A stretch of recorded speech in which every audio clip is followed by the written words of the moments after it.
tidak lagi menjadi hanya sekedar singkatan Tulang Bawang Barat, tetapi Tubaba adalah masa depannya Tulang Bawang Barat. Jadi sesuatu yang ingin dituju oleh Tulang Bawang Barat itu bernama Tubaba. Bukan lagi sekedar menunjuk sebuah wilayah, tetapi nilai yang ingin dicapai oleh Tulang Bawang Barat. Pertanyaannya, apa ciri-ciri Tubaba? Nah, kita membagi Tubaba itu menjadi ciri fisik dan ciri non fisik. Kalau disebut sebagai ciri-ciri yang non fisik berupa nilai, ciri-ciri orang Tubaba itu ketika dia sudah memegang teguh prinsip nemen, nedes, nerimo. Nemen bekerja keras, nedes tidak kenal menyerah, nerimo keikhlasan. Lalu pada saat kita mendeklarasikan ada sebuah ruang yang kita beri nama Uluan Nuli. Uluan itu di atas, Nuli itu kehidupan, dan Nuli itu sendiri adalah sebuah peradaban yang hilang karena Krakatau purba meletus. Jadi Krakatau yang memisahkan Jawa dan Sumatera sekaligus menghilangkan peradaban yang bernama Nuli. Tapi ada satu produk kebudayaan Nuli yang sampai dengan sekarang masih bisa kita lihat. Kita telusuri, namanya Lasengo. Las itu hutan, Sengo itu angker. Jadi mitologinya masyarakat Nuli untuk menjaga kelestarian alam. Konsep-konsep bagaimana masyarakat Nuli menjaga pepohonan, menjaga sumber-sumber air, sebuah relasi hubungan manusia dengan manusia yang lainnya. Nah, ini konsep ini namanya Lasengo. Pada saat kita mendeklarasikan ruang yang nantinya akan kita dedikasikan sebagai kota Uluan Nuli, kota budaya berbasis ekologi, kita kehadiran tamu di Tubaba. Hadir tamu dari Kanekes, Baduy, 7 orang, dan 7 Baduy ini menghadiahkan 1 unit rumah kepada Tubaba. 1 unit rumah ini dijadikan simbol sebagai pembangunan kota Uluan Nuli. Pada saat itu memang banyak kritikan, kenapa harus Baduy yang dijadikan simbol?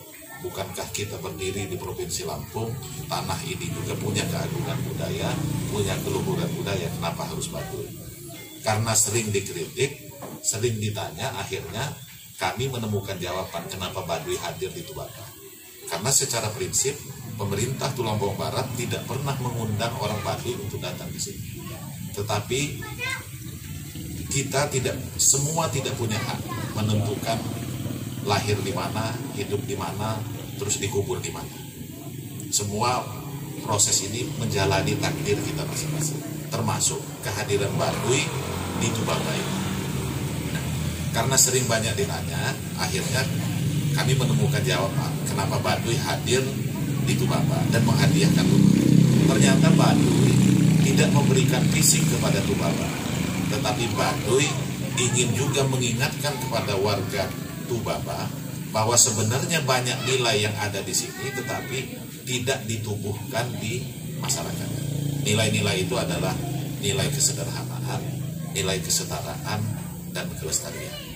Baduy adalah sama-sama kita ketahui mereka hidup tanpa alas kaki, sangat sederhana.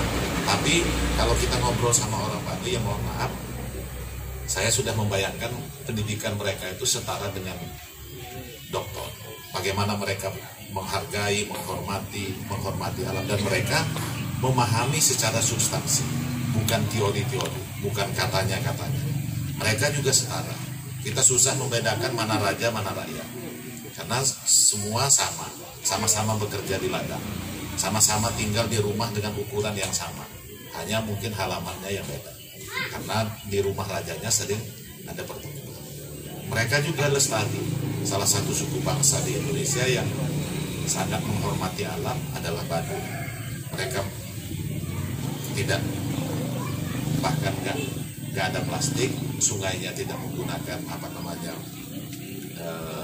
sabun dan lain sebagainya. Nah, kita ada Islamic Center, sebuah bangunan Islamic Center itu adalah menyandingkan masjid berdampingan dengan balai adat. Prinsipnya adalah hidup dikandung adat, mati dikandung amal dan iman. Masjidnya menggunakan beton expose sebagai ciri kesederhanaan, kemudian ciri kejujuran dan keheningan. Jadi kita jujur mempersembahkan apa yang ada di dalam. tidak mempercantik apa yang di luar. Jadi yang di dalam, kalau Bopeng di dalam, nah itulah yang terekspos di luar. Kemudian masjidnya sendiri tidak sebagaimana arsitektur masjid-masjid pada umumnya, karena kita juga punya pemikiran bahwa sesungguhnya dunia ini adalah masjid, dimanapun kita bisa sholat, dimanapun kita bisa sembahyang. Kemudian disandingkan dengan balai adat yang bentuknya horizontal dan masjidnya vertikal. Dan semua proses membentuk orang maupun ruang ini, itulah yang kita sebut dengan perjalanan pulang ke masa depan. Kita mendesain manusia-manusia yang layak Tubaba ini. Ada Tubaba cerdas, ada Tubaba kek, ada pesantren Tubaba. Ini semua kita lakukan untuk membentuk manusia-manusia yang layak Tubaba. Nah misalnya tadi Bung Perki, kalau dia masih gemar, walaupun sebagai seorang awak media, masih gemar buang sampah sembarangan, yang seperti saya tadi buang puntung rokok sembarangan, itu masih orang Tulang Bawang Barat. Belum orang yang disebut sebagai layak Tubaba. Nah proses-proses inilah yang kita sebut sebagai perjalanan pulang ke masa depan. Nah tentunya dalam proses perjalanan pulang ke masa depan ini, kita juga memilih siapa yang harus menemani kita berjalan pulang ke masa depan. Karena kita belajar dari masa depan. Wartawan yang layak untuk menemani